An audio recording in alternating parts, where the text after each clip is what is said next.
Começa agora o programa Plano de Negócios, o espaço que reúne empresários, executivos e especialistas em diferentes áreas de atuação em torno de debates sobre temas que impactam empresas e negócios. Apresentação do economista e especialista em recuperação e reestruturação de empresas, Daniel Schneider.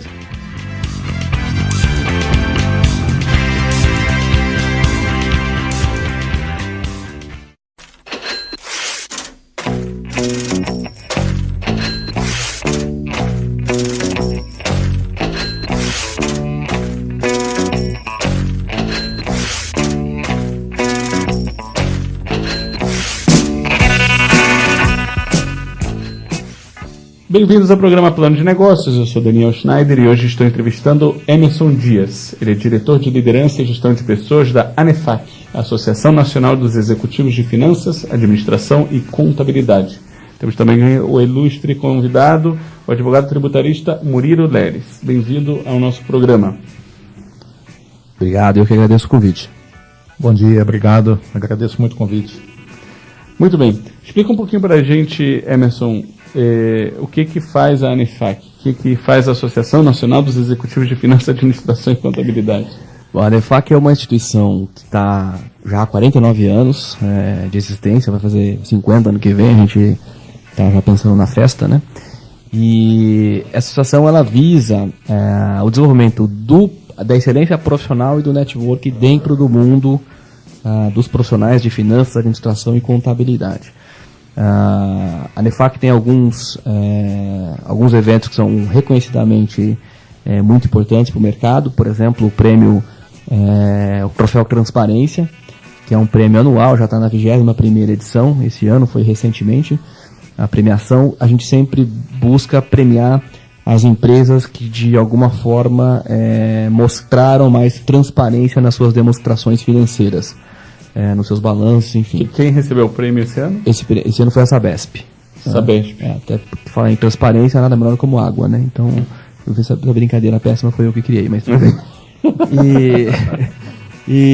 Então a gente faz... Mas realmente você consegue analisar e dizer que eles são mais transparentes do que outras empresas em termos dos relatórios financeiros? Sim. Você tem vários critérios, né? Esse, inclusive é uma parceria com o pessoal lá da FIPECAF USP, né? Que faz a parte técnica. Você tem vários critérios, por exemplo, a qualidade da nota explicativa, a qualidade do disclosure, né, que se chama, como é que você escreve sobre as decisões que foram tomadas, os julgamentos que existem nas demonstrações financeiras, os posicionamentos que você teve em relação a processos tributários, enfim. Deixa só aqui uma questão só para os ouvintes conhecerem. A Sabesp é uma empresa governamental? Ela é uma autarquia, né? É um misto, né? Do Estado. Do Estado, de São exato. Paulo. Tá. Então ela não tem fins lucrativos? Ela tem fins lucrativos, sim, exatamente. Então seria como a Eletrobras? Exatamente. Só para... Ok, então... pode continuar. Então o prêmio foi dado só para uma empresa? Teve várias não, a gente tem categorias, né? Então você tem categoria, por exemplo, até 5 bi, faturamento, e acima de 5 bi. E depois você tem algumas outras premiações específicas que eu não vou me lembrar agora aqui todos os critérios, mas são mais ou menos 25 empresas que são premiadas, né, todos os anos. E aí tem uma festa, um jantar super bacana e tal, o pessoal, né, das grandes auditorias e consultorias estão presentes, sai no valor econômico, enfim, tem todo, né, uma parte aí também de disposição da associação. E a gente tem, além do prêmio Troféu Transparência, a gente também tem o profissional do ano, que a gente sempre elege um profissional, né, de finanças, um de administração e um de contabilidade, né, uma votação que os associados fazem. E a gente tem o congresso anual, e inclusive no congresso anual a gente entrega o prêmio, né, para o profissional do ano. Então esses são os três, acho que, grandes eventos que a ANEFAC promove: o Troféu Transparência, o profissional do ano e o congresso. E além disso, a gente tem reuniões técnicas, jantares, encontros... Pera, a gente já chega lá. Eu ainda estou no profissional em finanças. Tá. Né? Você sabe um pouquinho dos critérios que as pessoas usam? É votação. A gente abre para votação, a gente disponibiliza para os associados votarem, os associados indicam os profissionais. Mas assim, você está falando, por exemplo, de um diretor financeiro de uma empresa, por exemplo, exatamente. O quanto você da Sabesp sabe do profissional de finanças do Bradesco? Sim, a gente tenta sempre trazer para aquilo que ele traz para a profissão, né? Por exemplo, o cara que tomou um posicionamento diante de uma situação problemática da organização, ou uma pessoa que de repente participou de eventos e promove a discussão, enfim. Você tem, claro, critérios subjetivos, né, como toda escolha em relação às pessoas, mas é uma votação, né, é uma indicação e geralmente, né, se você está bastante ativo dentro da sua profissão, dentro, né, do seu mercado, você acaba naturalmente destacando. E aí, quanto mais você se destaca, mais chances de voto você vai ter, claro. E o congresso anual é um congresso que geralmente ele em que mês? Eu entendi? Ele geralmente acontece em que mês? Vocês fazem esse congresso? Maio, geralmente. Maio, no primeiro semestre. E é para quantas pessoas? Quem são? Olha, depende de ano para ano, mas a gente deve conseguir reunir umas 300 pessoas mais ou menos. O ano que vem, por exemplo, vai ser lá em Porto de Galinhas, né? Já está aberto, se você quiser inclusive participar. Opa! Tá feito o convite aqui. Opa, ele é aberto, né? O congresso é aberto não só para os associados. Inclusive quem vai ser o mestre de cerimônia vai ser o Ricardo Boechat, da Rádio Bandeirantes, né? Que vai estar lá. O ano passado foi o Adalberto Piotto, que era, né, o ex-CBN, que é um cineasta. São concorrentes, isso é feio. A gente conhece esses nomes nessa rádio. Então a gente sempre, né, coloca um mestre de cerimônias, e aí tem palestras, debates, eventos, né? Por exemplo, o pessoal que é casado leva as esposas, ou as esposas levam os maridos. E aí você tem atividades para a família, tem passeio. Esse ano foi aqui no interior de São Paulo, em Barra Bonita. O ano retrasado foi em Santa Catarina, lá no Gramado, né, Canela, ali naquela região.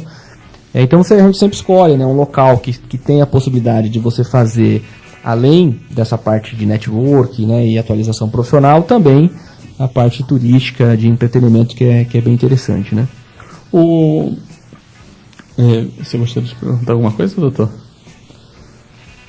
Falando sobre a questão profissional, até nós estávamos conversando aqui antes da entrevista, e ele falava que o início da associação se deu muito parecido com a história da própria auditoria no Brasil, né? Quando vieram o que hoje nós chamamos as Big Fours.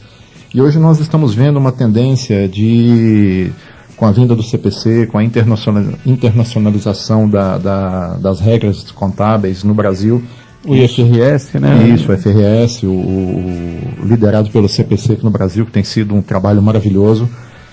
Mas eu queria questionar sobre se vocês também, assim como a CVM, assim como algumas outras associações, se vocês também estão escrevendo alguns manuais, trazendo algumas diretrizes, explicando algumas normas técnicas para conduzir esses profissionais da associação, vamos dizer assim, num apuramento da sua atuação profissional.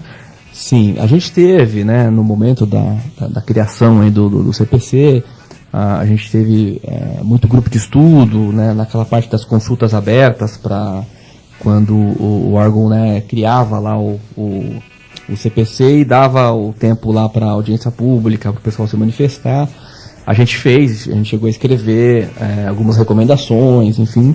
A gente é bastante ativo nesse campo. Inclusive, eu falava aqui, né, das reuniões técnicas.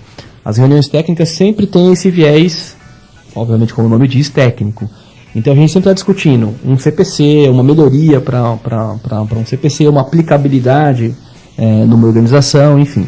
Então a gente sempre foi bastante ativo, e a gente tem muita parceria também com o Ibracon, né, com as próprias empresas de consultoria. O ano passado, por exemplo, ano passado, por exemplo, o profissional do ano da contabilidade foi o Amaro Gomes, que é o representante brasileiro no board lá do IASB, né, que emite os IFRS. Então, quer dizer, por que ele foi escolhido, o profissional do ano da contabilidade? Pela atuação que ele tem de brigar pelos interesses do Brasil dentro da confecção das normas internacionais. Então a gente sempre foi muito ativo nesse aspecto, sim. Uma pergunta, você mencionou que o prêmio, por exemplo, você tem empresas até 5 bi e acima de 5 bi de receita, né? Isso, a receita anual. Então, a minha pergunta é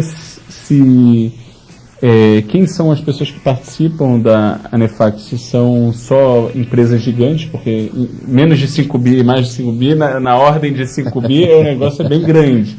Ou se tem lugar para pequenas e médias empresas também. A gente tem pequenas e médias empresas, tem eu-presas, né? Tem muito associado que é um consultor, né? É um consultor, é um auditor, enfim, empresas pequenas, médias. A gente tem, acho que em termos de representatividade, a gente representa, acho que um bom aspecto aí da economia, né?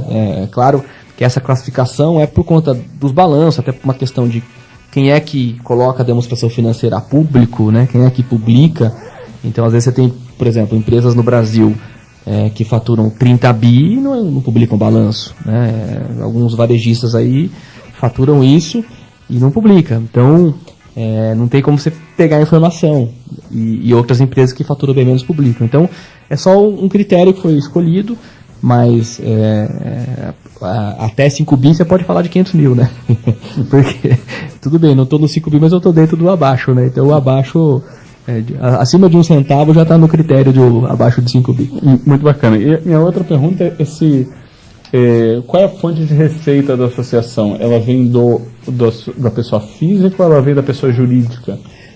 A gente tem as duas possibilidades. A gente tem a anuidade do associado, que contribui anualmente, e aí ele, ao contribuir, ele tem direito, por exemplo, à participação das reuniões técnicas, dos cafés da manhã, dos eventos, ou gratuitamente ou com desconto, né? Então, ele tem esse benefício. Por exemplo, o próprio Prêmio Troféu Transparência, ele é um evento anual, um evento bacana, né? A imprensa está lá cobrindo, todo mundo bem arrumadinho, de terno e gravata e tal. E um jantar muito bacana, né? Com o vinho, esse ano foi, acho que o melhor vinho que teve foi desse ano. E então o associado, ele paga, para participar desse jantar, ele paga um valor menor do que a pessoa que não é associada, né? O que não é associado vai pagar um valor cheio, por exemplo, para esse jantar. Então isso também é uma fonte de arrecadação para a associação. E você tem os mantenedores, né, que são algumas das empresas aí das Big Four, por exemplo, né, e outras companhias também que contribuem como membro. E aí você tem o congresso, né? Você pode, por exemplo, colocar uma cota de patrocínio no congresso para você colocar um banner lá do teu portfólio de serviços. Enfim, a gente tem as duas contribuições. Muito bacana. Estamos finalizando aqui o primeiro bloco do programa Plano de Negócios. A gente volta daqui a pouquinho.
Oh, baby,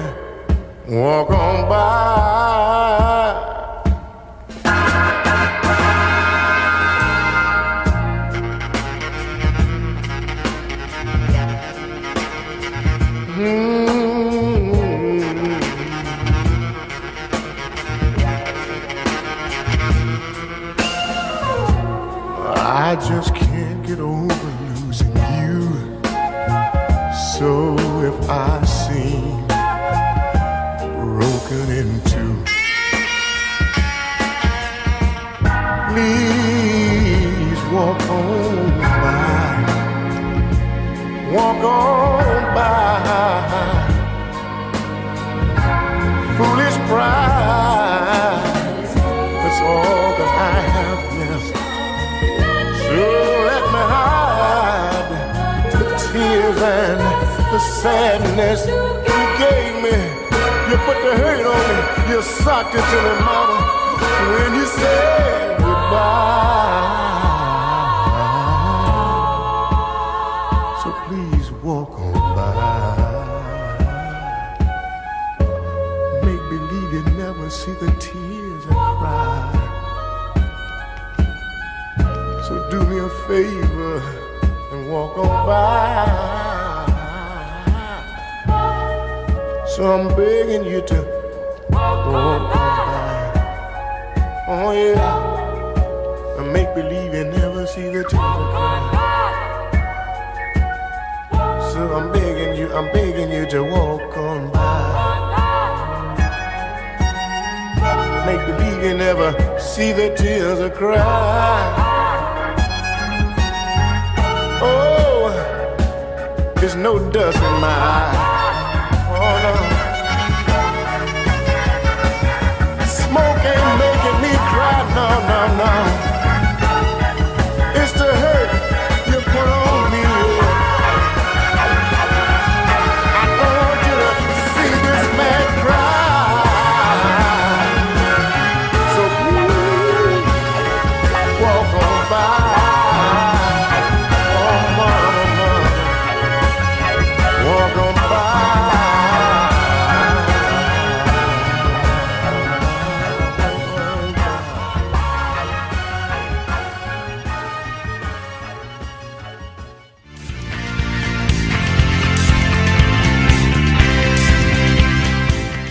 Você está ouvindo o programa Plano de Negócios, com Daniel Schneider.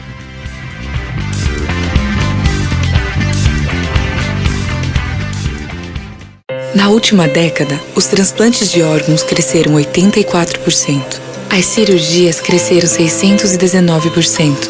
E os atendimentos de urgência cresceram 627%. As doações de sangue precisam acompanhar esse crescimento, para atender a milhares de pessoas que dependem da sua solidariedade. Esse gesto está em suas mãos. Seja para quem for, seja um doador. Procure o Hemocentro. Ministério da Saúde, Governo Federal. Marcaram uma reunião de última hora com o conselho da empresa. Metade das filiais não mandou as informações necessárias para você terminar o relatório. É o terceiro ano que a empresa fecha no vermelho. Você chegou a 4 meses com a missão de reverter a situação da sua empresa. 3 profissionais antes de você tentaram e não conseguiram. O conselho quer fechar 2 fábricas. Você vai ter apenas 10 minutos para apresentar e fazer com que mudem de ideia. Pense com calma, haja rápido. Um curso prático para decisões de impacto. Se inscreva hoje, pois o número de vagas é limitado. cursos@skygroup.com ou no telefone 11 2847 4969.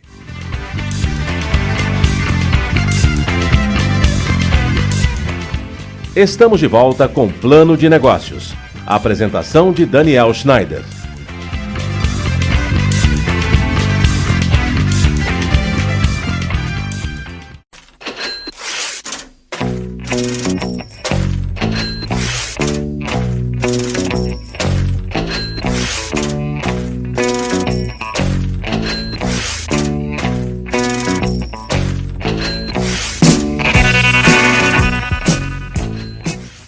Voltamos ao programa Plano de Negócios. Estou hoje entrevistando Emerson Dias. Ele é diretor de Liderança e Gestão de Pessoas da ANEFAC, Associação Nacional de Executivos de Finanças, Administração e Contabilidade.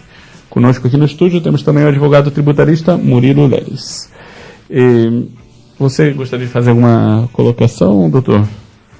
Eu, como representante de uma categoria que tem uma atuação muito intensa na OAB, que é a Comissão de de direito tributário. E vocês têm também uma atuação que ela chega a ser complementar à do advogado. A minha pergunta, Emerson, nesses comitês... Eles diriam isso ao contrário, já que vocês têm uma atuação complementar a deles. Mas isso ele me disse só antes de entrar aqui no programa. Como todo bom advogado mineiro, a gente brinca que farinha pouca, primeiro pirão é o nosso. Então... Mas, Emerson, qual a abertura que vocês têm dentro desses comitês para que nós, advogados tributaristas, também participemos e também possamos ali expor a nossa opinião, os nossos comentários? Olha, a gente vê isso de forma muito positiva, inclusive a gente incentiva a participação de advogados nos comitês, porque são temas que se esbarram toda hora, são complementares, pensar em contabilidade tributária, o efeito contábil de uma norma tributária, ou vice-versa, o efeito contábil de uma norma trabalhista, enfim, uma questão do direito civil, uma questão do direito comercial, tudo isso é muito importante e a gente acredita que só enriquece o debate quando a gente tem mais profissionais participando. Fica o convite aqui, é só acessar o site da ANEFAC, lá tem a agenda dos encontros. Qual é o site?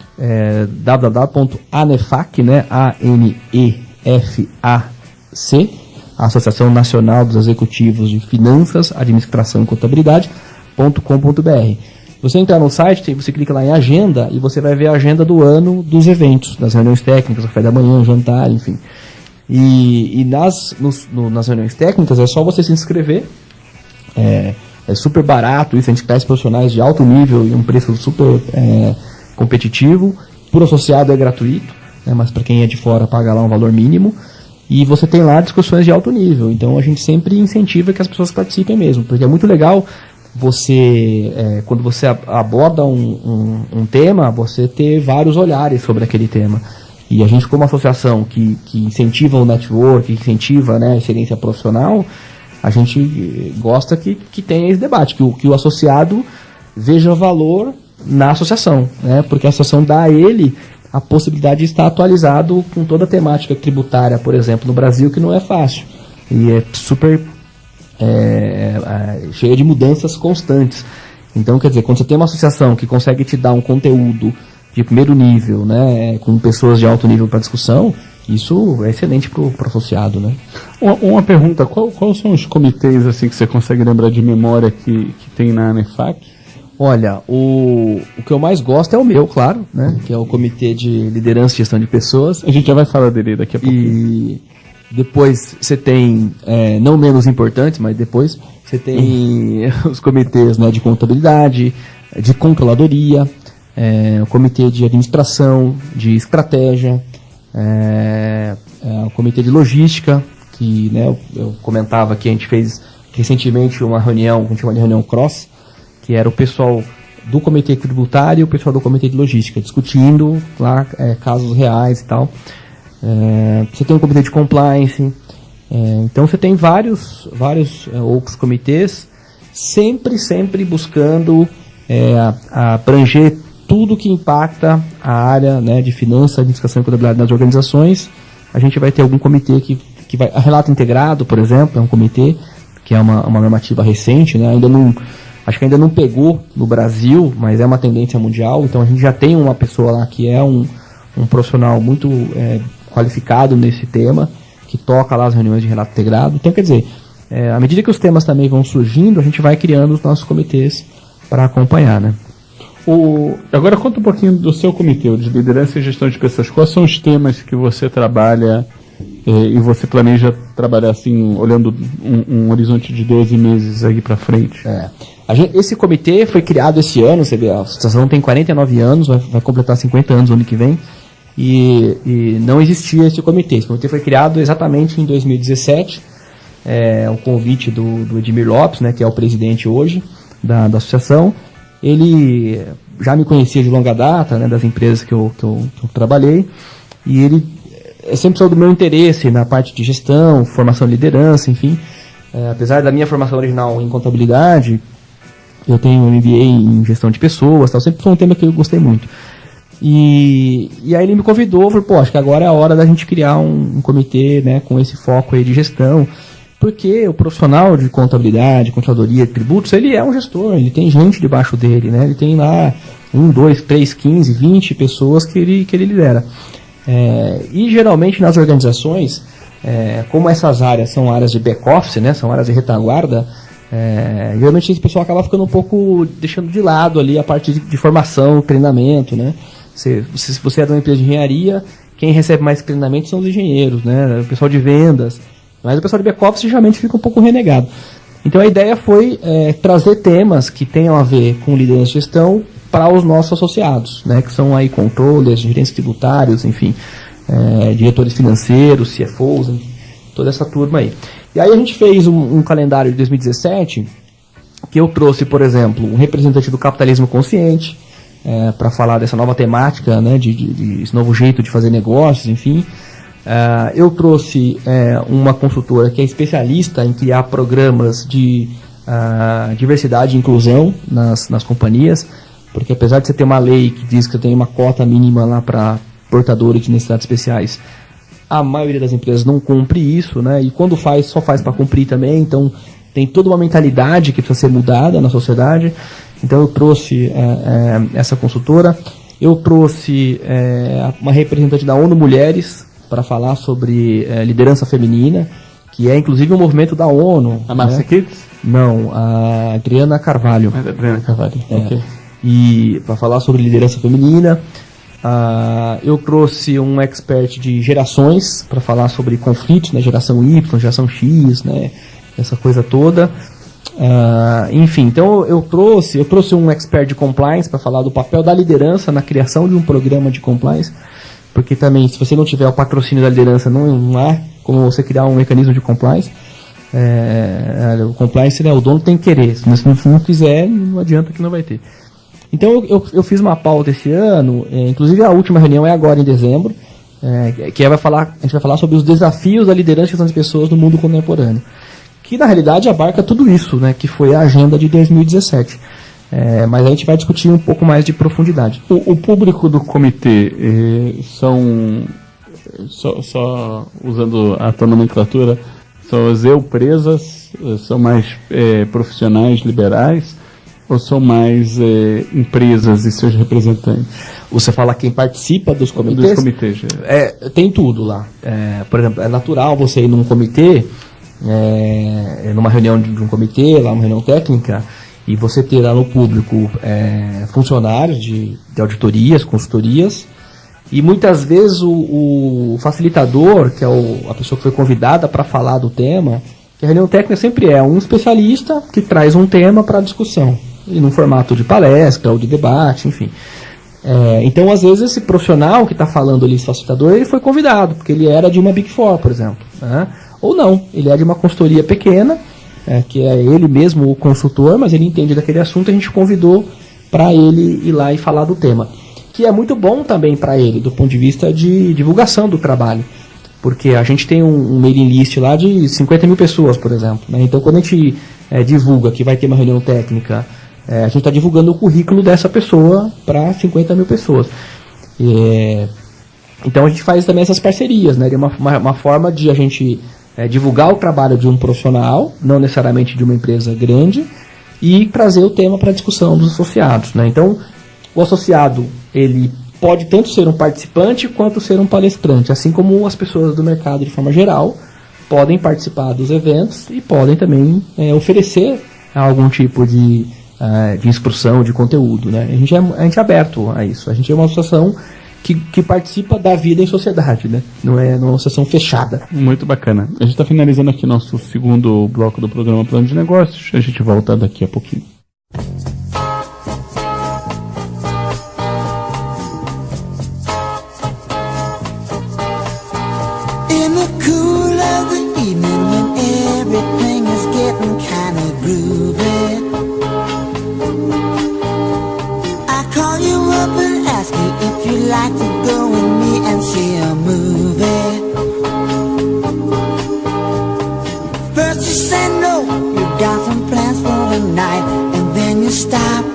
Say, alright, Love is kinda crazy with a spooky little girl like you. You always keep me guessing, I never seem to know what you are thinking. And if a fella looks at you, it's for sure your little eye will be a-winking. I get confused cause I don't know where I stand. And then you smile and hold my hand. Love is kinda crazy with a spooky little girl like you. Spooky.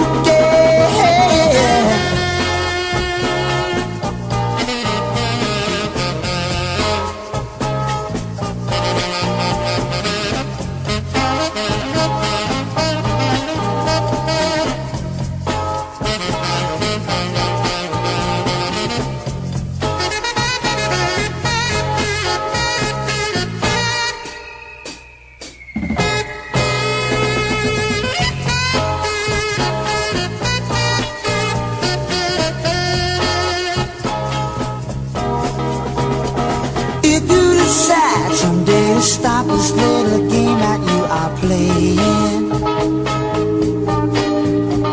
I'm gonna tell you all the things my heart's been a-dying to be saying. Just like a ghost, you've been a-haunting my dreams. So I propose on Halloween.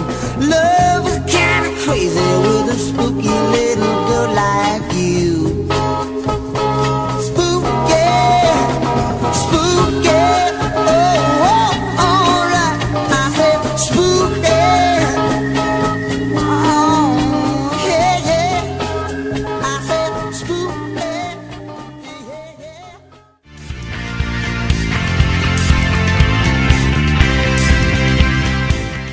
Você está ouvindo o programa Plano de Negócios, com Daniel Schneider.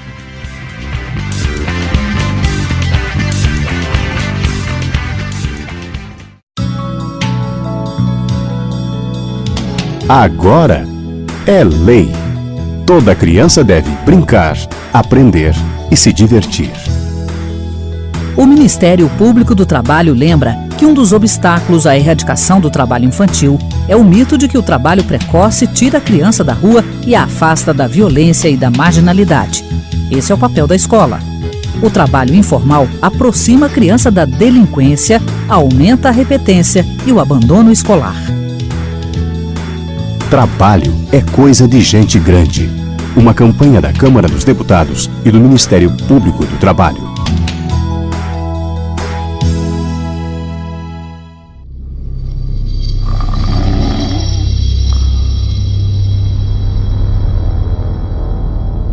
Como eu vou pagar todas essas dívidas? Se os fornecedores pararem de me entregar a matéria-prima, vai ser o fim? O que vai ser de todos esses processos na justiça? O concorrente está vendendo abaixo do preço do meu custo. Malditos! Vou acabar perdendo os meus melhores clientes?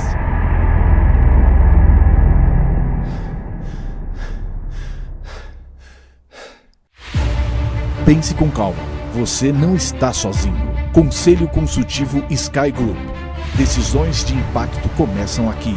11 2847 4969.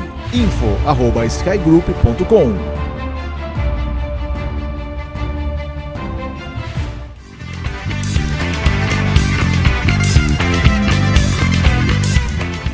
Estamos de volta com Plano de Negócios. Apresentação de Daniel Schneider.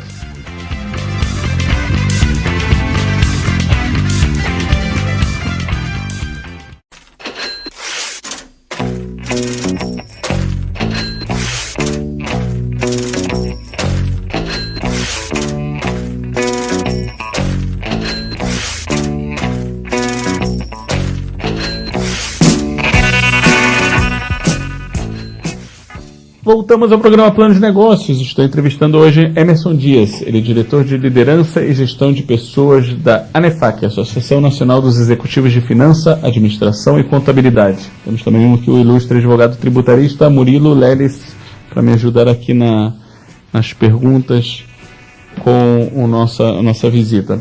Começando com você, doutor, o que você gostaria de perguntar aqui ao nosso convidado?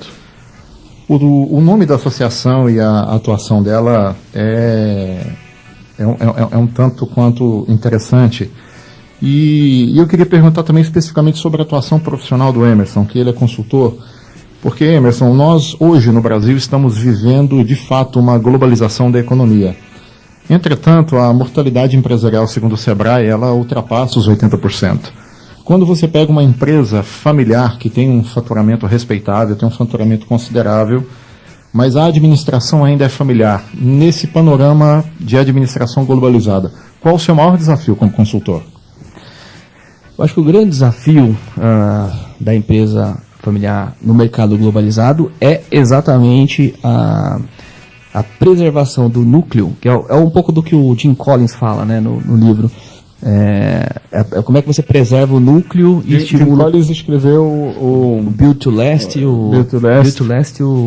a primeira feitas para vencer e depois feitas para durar, né? Isso. Build to Last e Build to... não lembro agora exatamente. To win. Pode ser. Ele falava, né, que é preservar o núcleo e estimular o progresso. Que é difícil isso, né? É meio que um paradoxo, né? Como é que você estimula o progresso e ao mesmo tempo preserva o núcleo? É mais ou menos como uma empresa, que é um pouco do que as empresas... O que você chama de núcleo? O que você entende do núcleo? Acho que é a razão de ser da empresa, né? Porque que você, por exemplo, você cria a organização, ela, mesmo que você não saiba, mas ela tem uma missão, né? Sei lá, ela nasceu para oferecer o microfone que mais capta o som de todo o planeta e tal. Tinha uma missão ali quando o cara criou aquilo. E ao mesmo tempo, como é que você estimula o progresso? Por exemplo, no começo ela dizia que ela vinha organizar a informação do mundo. Pois é, então, e aí você vê, hoje os caras estão com um carro autônomo, né? O que tem a ver? O que tem a ver? O que tem a ver, né? O núcleo, né, do Google, a missão do Google, organizar a informação com um carro autônomo. Não faz muito sentido. A Amazon já conseguiu ser mais abstrata a ponto que ela se protegeu. Então ela quer ser a empresa mais centrada ao cliente do planeta. Aí fica fácil, né? Porque eu posso vender qualquer produto, né? Se você pensar o McDonald's, né? O que é? Hambúrguer barato de forma padronizada.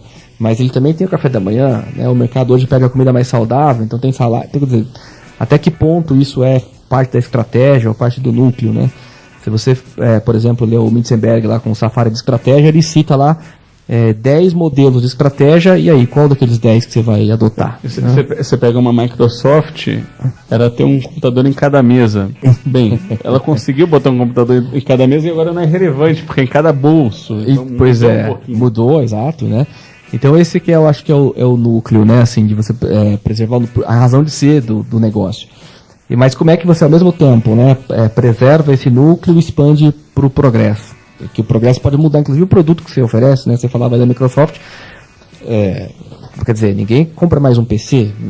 Então, como é que eu continuo preservando o meu núcleo e estimulando o progresso? Eu acho que esse é um pouco do desafio. Como é que eu consigo deixar a minha cultura, que é uma cultura, né, familiar, ali que faz muitas vezes o dono estar presente, e isso representa muito. Ele por exemplo, muitas vezes, né, o cartão de visita da organização. Você pensar um Bradesco, por exemplo, você pensar na figura do Amador Aguiar como fundador, hoje já tem aí quase 30 anos que ele não, né, ele morreu, enfim, mas a organização continua, né, mas tem lá uma cultura que ele cunhou, que é um grande desafio. Como é que eu vou ser agora daqui para frente, né? Mas tem uma cultura que foi desenhada por aquele cara, né? Então acho que um desafio como é que você consegue manter essa cultura da organização que foi criada, que, né, é bem sucedida, mas ao mesmo tempo tem que pensar em globalização. Eu acho que isso é um desafio, que você não tem uma resposta única no sentido de ter uma fórmula, ela tem que fazer isso, mas você tem que fazer, né? Por quê? Porque se o negócio não estiver conectado com o mundo, será que ele vai sobreviver? Por outro lado, muitas vezes também eu penso assim, né? Às vezes você definir um nicho específico também é uma estratégia de sobrevivência.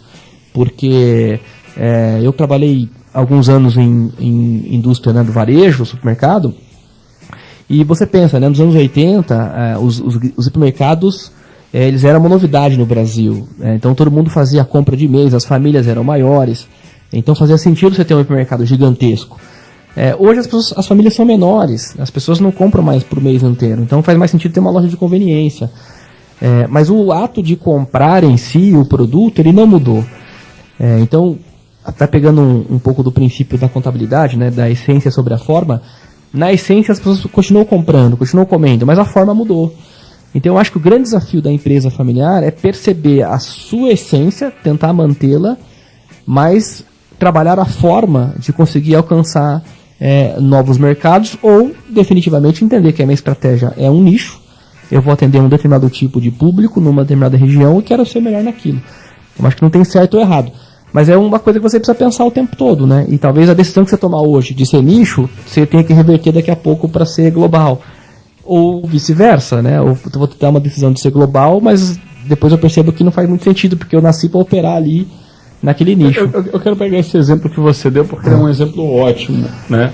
Porque você tem esse conflito, você falou do paradoxo. Da diversidade. E eu concordo dos paradoxos que o empreendedor... Então você fala, tem muito empreendedor que fala, não, eu tenho esse meu nicho, eu estou bem aqui, estou fazendo dinheiro, mas ao mesmo tempo, se ele ficar lá, ele eventualmente vai ser devorado. Sim. Você vê cada vez mais contratos globais. Então, se você não expande globalmente, você simplesmente não vai estar você não está fisicamente onde o contrato vai ser negociado. Então, por exemplo, multinacionais vêm para o Brasil, mas elas têm contratos globais com a FedEx. Então, a logística é feita pela FedEx, por exemplo, e o brasileiro não tem nem a opção de entrar na brincadeira. Sim. E essa é a minha pergunta para você, porque é um conflito. Você está acomodado, está bom do jeito que está. Eu não tenho nem às vezes habilidade para me tornar um empresário global. Mas por outro lado, é assim, se ficar, como que é? Se ficar o bicho come, se correr o bicho pega. Se parar o bicho pega, se correr o bicho come. É isso aí. Mas é o tempo todo, né? Porque assim, por mais que você tenha um contrato global com a FedEx, será que a FedEx tem uma expertise, por exemplo, de atuar na região amazônica, no Brasil? Será que ele consegue, por exemplo, atuar lá na Índia, nas cidades, né, que não tem planejamento, não tem rua? Você vai sempre ter uma necessidade de uma expertise local. Sim. A Goldman Sachs está sofrendo um pouquinho nisso, porque ela é especialista em fusões e aquisições, e você vê que as pessoas estão preferindo empresas de nicho, de fusões e aquisições, e não globais. Você quer um exemplo muito forte disso? São as fintechs. Porque os bancos, você pensa, eu falei do Bradesco agora há pouco, né? O Bradesco se orgulhava de estar presente em todos os postos, né? Em todas as cidades, municípios do Brasil, até com a história do banco postal, usar o correio, enfim. Mas o Bradesco fechou vários bancos postais porque não tem rentabilidade, né? Para um mastodonte do tamanho do Bradesco, não faz sentido algumas operações pequenas. E aí você pensa, você tem oportunidade para as fintechs, né?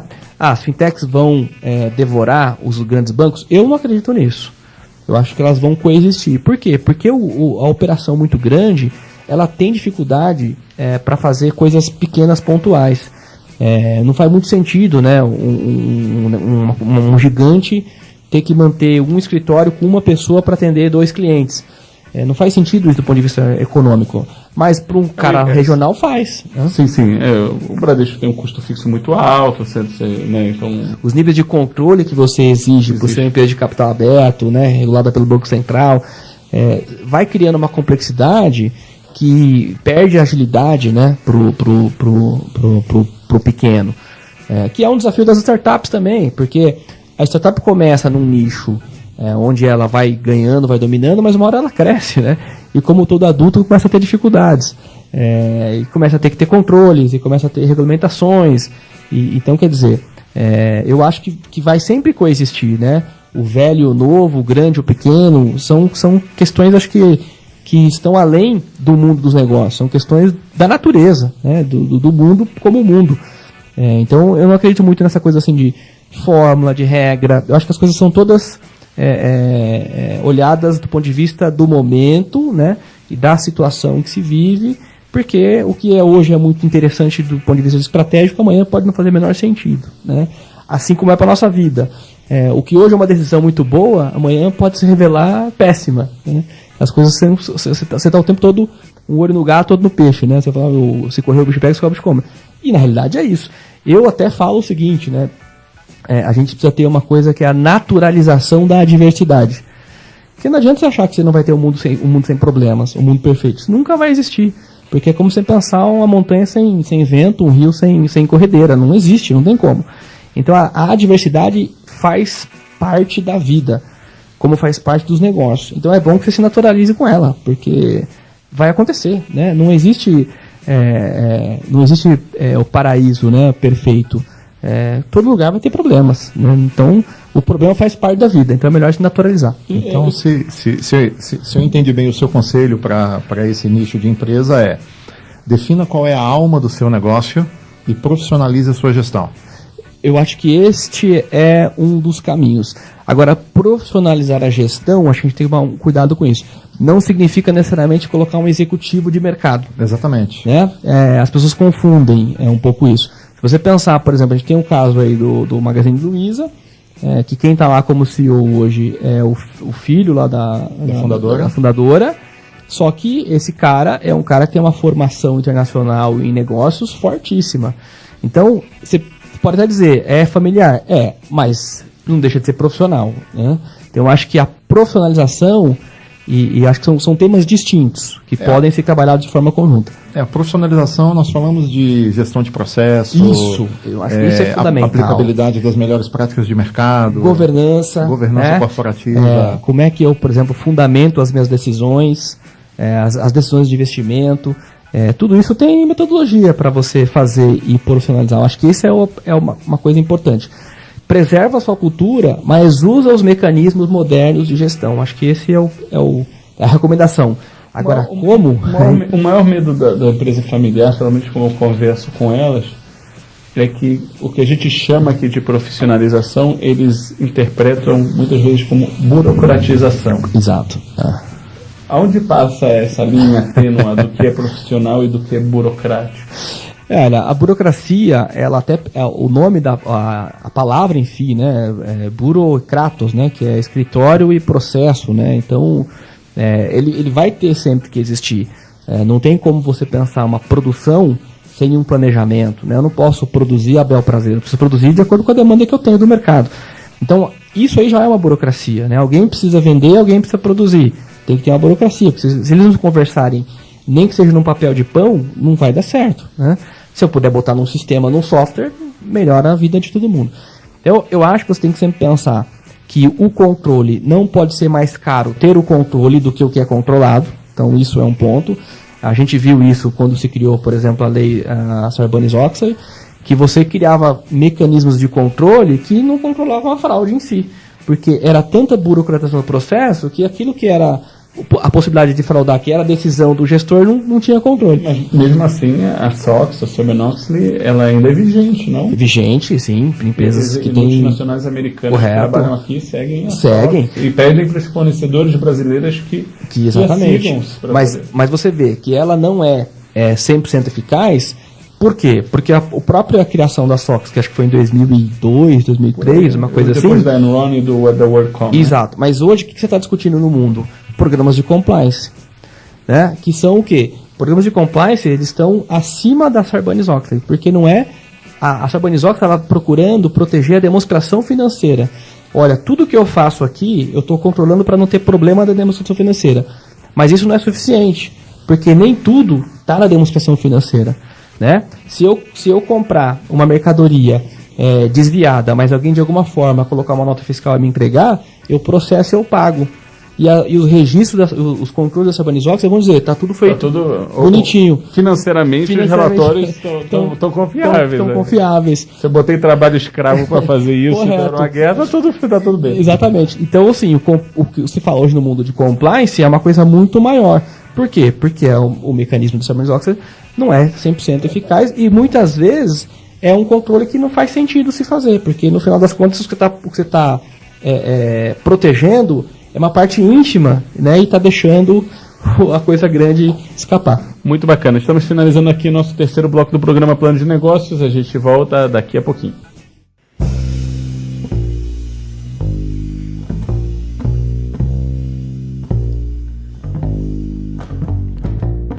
Now and then I think of when we were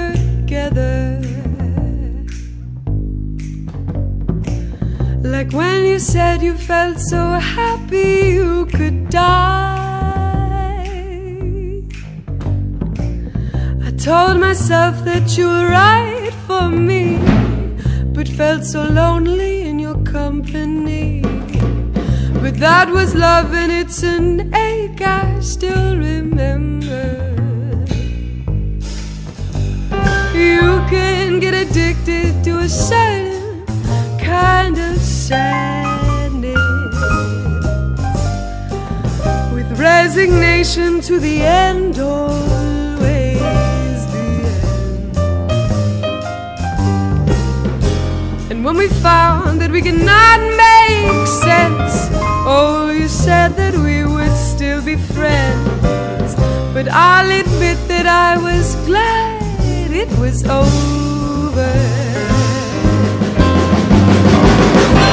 But you didn't have to cut me off, make out like it never happened and that we were nothing. I don't even need your love, 'cause you treat me like a stranger and that feels so bad. Boy, you didn't have to stoop so low, have your friends collect your records and then change your number. Guess that I don't need that though. Now you're just somebody that I used to know. Somebody I used to know. Somebody. Now and then I think of all the times you screwed me over, but had me believing it was always something that I'd done. But I don't wanna live that way, reading into every word you say. You said that you could let it go, and I wouldn't catch you hung up on somebody that you used to know. You didn't have to cut me off, make out like it never happened and that we were nothing. I don't even need your love, 'cause you treat me like a stranger and I feel so bad. Boy, you didn't have to stoop so low, have your friends collect your records and then change your number. Guess that I don't need that though. Now you're just somebody that I used to know. Somebody I used to know. Somebody I used to know. Somebody I used to know. Somebody.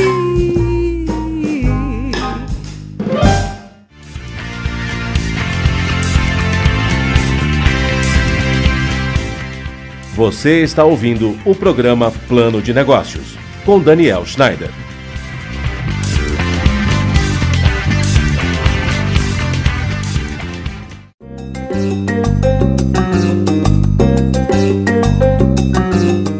As estratégias do mercado da propaganda, promoções, relações públicas e o universo da comunicação como você nunca ouviu antes. Isso é Making Off. O programa Making Off é veiculado todas as quintas-feiras ao meio-dia. Reapresentações às sextas, 16 horas e sábados, 7 da noite. Making Off é apresentado pelo jornalista Regina Antonelli.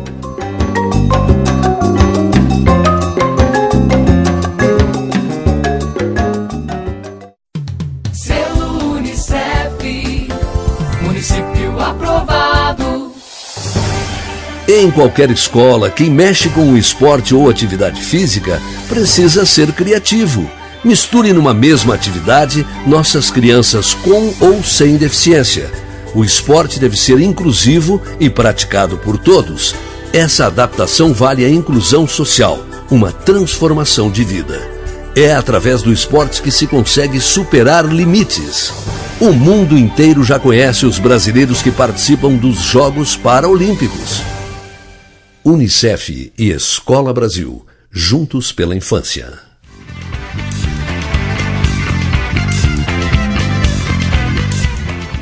Estamos de volta com Plano de Negócios. A apresentação de Daniel Schneider.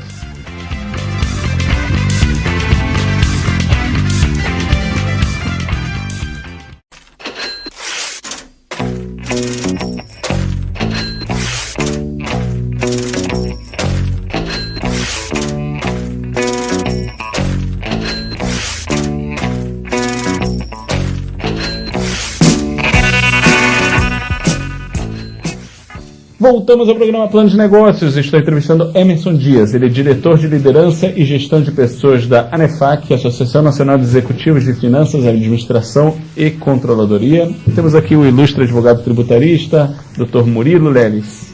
Estamos aqui no nosso quarto bloco e nós queremos examinar os livros de autoria do Emerson.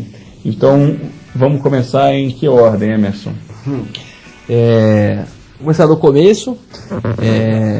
Eu acho que mais fácil, né? Então, o primeiro era Inédito e Viável. O Inédito Viável. Primeiro explica o título, porque todos vão ter Inédito Viável. Todos vão ter, Porque, na realidade, esse nome, esse alcunha, né, o Inédito Viável, isso é uma citação do Paulo Freire, num livro chamado Pedagogia do Oprimido, de 1962. E ele falava o seguinte, né, que o indivíduo, quando chega numa situação limite, a única forma dele sair daquilo é criando um inédito viável, né? Ou seja, o inédito é aquilo que ainda não acontece, mas que eu quero que aconteça, por isso viável. E essa categoria inédito viável é uma coisa que muito educador nem conhece, da citação do Paulo Freire. Mas eu achei fantástico esse nome, inédito viável, né? Isso é uma coisa que praticamente é uma filosofia. E aí eu sempre gostei desse nome, inédito viável. E quando eu fui escrever o primeiro livro, na verdade, eu estava escrevendo um livro sobre gestão de pessoas, que foi o segundo livro, mas num determinado capítulo do livro, eu falava de uma metodologia para você gerenciar, que é a metodologia do Balance Scorecard, lá do Kaplan e Norton, então, anos 90. E nesse uso da ferramenta, eu mostrei para uma pessoa esse capítulo, falei, e eu acho legal, porque, por exemplo, eu uso isso aqui para minha vida pessoal, né, porque eu penso assim, na parte financeira, né, na parte de relacionamentos, na parte de saúde física, saúde mental, e eu sempre associei isso com os 4 pilares do Balance Scorecard. E essa pessoa falou assim, cara, isso aí por si só dá um livro. E aí eu pensei, é verdade, porque se eu colocar conteúdo nisto, que é uma metodologia, que é a metodologia que eu defendo, que é uma filosofia que eu defendo, eu acho que faria todo sentido. E aí eu falei, o que eu estou buscando aqui com esse livro? Mas eu estou buscando ajudar a viabilizar alguns inertes, né? Que é criar alguns objetivos e tal. E aí eu falei, vai chamar Inédito Viável e eu vou falar sobre isso aqui. Aí eu parei esse segundo livro, que acabou sendo o segundo, parei de falar sobre gestão de pessoas e comecei a criar conteúdo para o primeiro livro, Inédito Viável. E lancei em 2013, aí teve uma boa recepção, foi bastante gente, além da minha mãe, lá no lançamento e tal, família grande, né? E aí eu falei, legal esse negócio. Aí eu deixei, 2013, e aí em 2014 eu retomei, né, os escritos que eu tinha começado sobre gestão de pessoas, e falei, eu acho que tinha tanta coisa escrita, eu acho que faz sentido lançar também. Eu já tinha, né, aprendido a lançar um livro, falei, vou lançar o segundo. E aí lancei o segundo, aí eu falei, mas como é que vai chamar o segundo livro?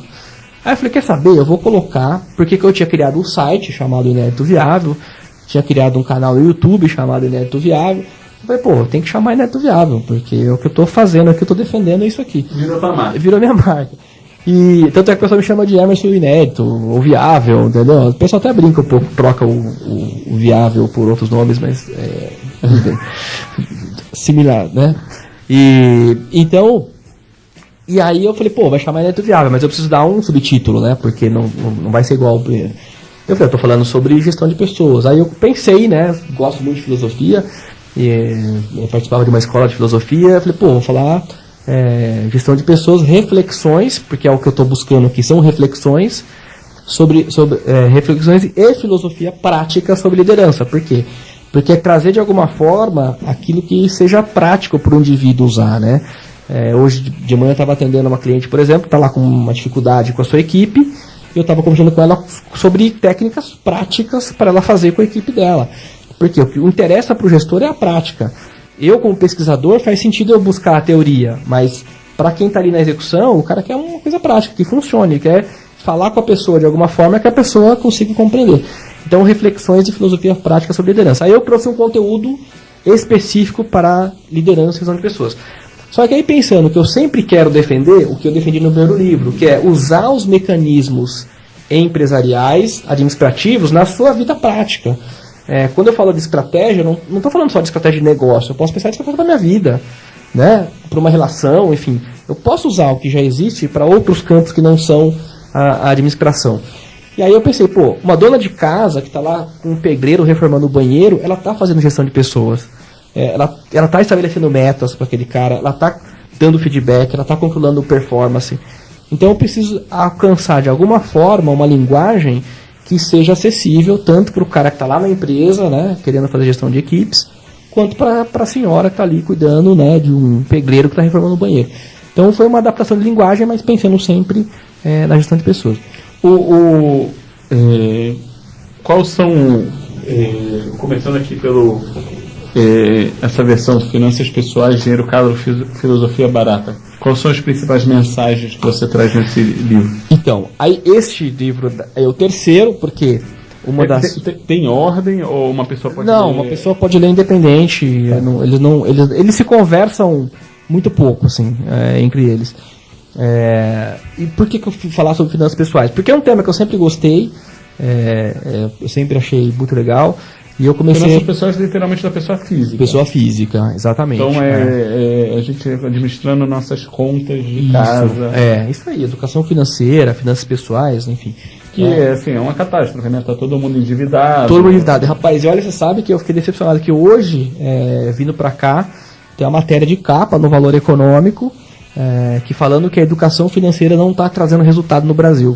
Porque, eu tô até com o jornal aqui, ele diz o seguinte: por mais que a gente está fazendo esforço de educação financeira, não está surtindo resultado na população. A população não está guardando dinheiro como deveria para se preparar para o futuro. Teve aqui no programa uma empresa chamada Educar 3.0. Tá. Não sei se você escutou falar. E eles criaram um jogo para ensinar crianças a terem uma educação financeira.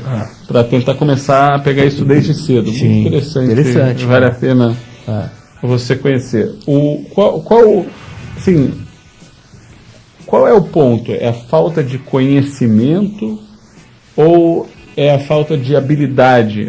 Desculpa, é a falta de conhecimento e habilidade ou é um problema psicológico? A gente simplesmente vê, né, o ruim da mulherada, porque aqui todo mundo é homem, né? Então ela vê aquele sapato fala para ela. O homem geralmente os brinquedos são mais caros. Ele vê aquele carro sorri, faz um olhinho assim. O problema é o psicológico ou o problema é a falta de conhecimento? Ou os dois? Em que proporção? Eu acho que os dois, a proporção, eu diria que talvez a parte emocional é 99% e a parte do conhecimento é 1%. Até tem uma frase que eu gosto que é o seguinte, né? A distância entre o conhecimento e a prática, a distância entre o conhecimento e a ignorância é infinitamente menor que a distância entre o conhecimento e a prática. Por quê? Porque a ignorância, como é que eu resolvo ela? É só eu contar. É só eu falar, olha, precisa guardar dinheiro. Eu já sei, aprendi. Então essa distância é muito curta. Agora, e a prática para eu guardar dinheiro? Essa distância é enorme entre eu saber e eu fazer. Você tem vários estudos do professor Dan Ariely tentando verificar essa questão do que ele chama de self-control, do autocontrole. Como você... Então, esse é o problema? Esse é o problema. Você... até porque... Por que eu fui escrever sobre finanças pessoais? Porque eu achava até então... Mas o livro toca mais na parte técnica ou mais na parte comportamental? Mais parte comportamental. Mas ele tem algumas atividades práticas. Por quê? Porque é para a criação do hábito, né? Eu só desenvolvo o hábito fazendo. Não tem como eu resolver o hábito pensando, né? Eu tenho que ter alguma coisa prática. Mas basicamente as historinhas que eu conto aqui são histórias que têm cunho emocional. E agora vamos tocar um pouquinho, porque o nosso tempo está acabando. Eu quero aproveitar também para cobrir os outros 2 livros. Então, qual a principal mensagem do gestão de pessoas ou de liderança? Gestão de pessoas e liderança é o seguinte: gestão de pessoas faz parte da carreira de qualquer pessoa, dentro ou fora de uma organização. Eu preciso aprender a lidar com gente. Os nossos grandes desafios são lidar com pessoas. Fácil dizer, muito difícil de praticar de novo. Assim, centenas de livros, milhares de livros são escritos sobre liderança. Sim. Liderança, a gente aprende ou liderança a gente nasce? Eu acredito, como profundo estudioso do tema liderança e todas as teorias já criadas no mundo, Eu acredito que você desenvolve liderança. A liderança, para mim, é sempre uma escolha.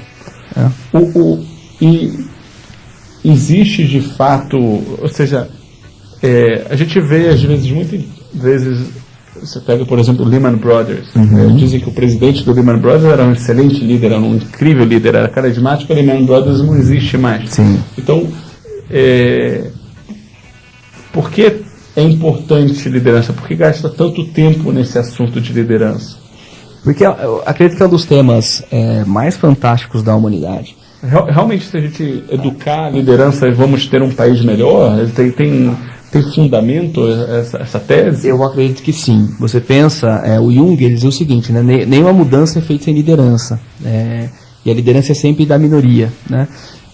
Se você olhar os movimentos históricos, pro bem ou pro mal, tá? Hitler foi um grande líder. O Gandhi foi um grande líder. Mandela foi um grande líder. Então sempre... Seguindo essa direção, você vai pegar que Stalin foi um grande líder. Foi um grande líder, exatamente.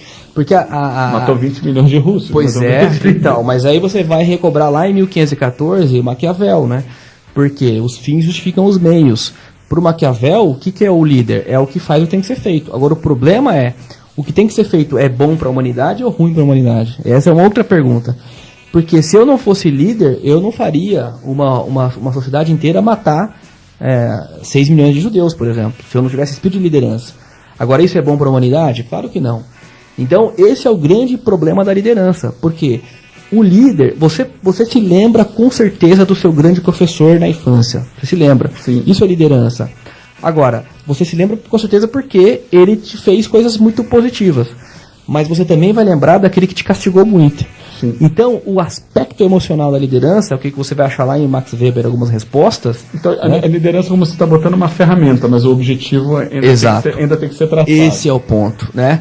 Eu preciso pensar numa liderança que pense de fato, né, no bem da humanidade, não no bem da minha comunidade apenas. Então, é uma pergunta que eu quero fazer nesse aspecto. Você tem muitos... o estudo sobre liderança, ele existe há muito menos tempo do que a humanidade. Mesmo assim, você vê Moisés tirando o povo do Egito. Então é aí que vem a minha pergunta de realmente ensinar a liderança. Porque ao longo da história você vê líderes que não passaram por um MBA com especialidade em liderança e eu acho que não existia nem mestrado na época de Moisés, passando pelo mar... vermelho. Mas você sabe que, por exemplo, você tem hieróglifos do Egito Antigo que retratavam liderança. Se você busca nas teorias de liderança, você vê, por exemplo, a teoria do grande homem, lá em 1800. O Maquiavel, que é um livro sobre liderança que até hoje é aplicado nas organizações, é de 1514. Está fazendo aí 500 anos a Reforma Protestante. Lutero foi um grande líder. E você vai lá no Egito 3.000 anos atrás, tem registros de hieróglifos de liderança.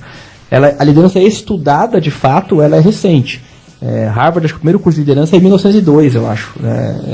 E você começa a falar de gestão de pessoas em 1930, ali com o Elton Mayo, aquelas coisas ali. E as teorias de liderança, elas começam com a teoria dos traços, né, que é lá em 1948, que é, se eu não me engano, o primeiro artigo. Depois ela vai evoluindo, mas 1948 para a humanidade é nada, né? Se comparar o espaço e tempo. E o livro da gestão de pessoas? Qual é a tua mensagem lá? A gestão de pessoas é fundamental para qualquer organização, seja ela uma família, uma casa, um município, um bairro, uma empresa. Você precisa ter conhecimento sobre liderança. Você falava aí, né? Teve grandes líderes que não estudaram. Claro que não, mas a vida deu a eles a possibilidade de liderar, né?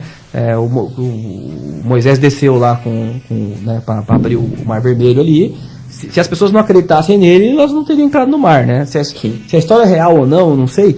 Mas se não fosse liderança, ele não faria. O Winston Churchill tem uma frase que é fantástica. Aliás, dependendo de como você bota isso, se você presume que aquilo não aconteceu, então aquilo é um mero texto educativo sobre liderança. Exatamente. Então aquele é o primeiro texto. Exatamente. De uma grande... Exato, claro. Aquilo é uma forma de ensinar através de um storytelling. Sim, a liderança. Exatamente. O Churchill fala, né, que a liderança é você fazer o outro fazer alguma coisa que ele não faria se não fosse você.